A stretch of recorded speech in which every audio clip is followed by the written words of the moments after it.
మీరు నన్ను ఒక ప్రశ్న అడిగారు, మీరు ఏమిటండి అని. నేను గాయకుడిని అన్నాను అనుకోండి, మీరు గాయకుడని నమ్మడం ఎలా అండి అని అడుగుతారు మీరు తిరిగి.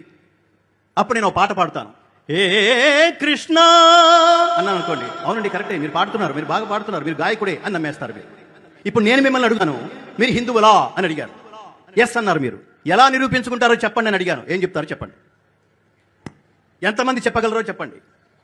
హిందూ శబ్దం ఏమిటి, సనాతన ధర్మం ఏమిటి, మనం ఆచరించవలసింది ఏమిటి, ఇవన్నీ ప్రశ్నలు వేసుకుంటే మనకి చాలా ఆందోళనకరమైన సమాధానం వినిపిస్తుంది మిత్రులారా. నేను ఇందాక చెప్పాను, ప్రపంచంలో మిగతావన్నీ మతాలే, మతాలకు జాడ్యం ఉంది. అవేమిటంటే మీరు వేరు మేము వేరు అని చెప్పటం. రెండో మాట, మీరు చాలా లోయర్ లెవెల్లో ఎక్కడ ఉన్నారు, మీరు మేము పైన ఎక్కడో ఉన్నాం, అందుకని మీరు మాలో కలిసిపోండి, మీ తల్లిని వదిలేసి మా తల్లి దగ్గరకు వచ్చేయండి, మా తల్లే గొప్ప తల్లి, దీని పేరు కన్వర్షన్ అని. అంటే పాపం అమాయకులు, వీళ్ళని గొర్రెలు అంటూ ఉంటాం, అమాయకులు పాపం ఊళ్ళల్లో, ఊళ్ళకి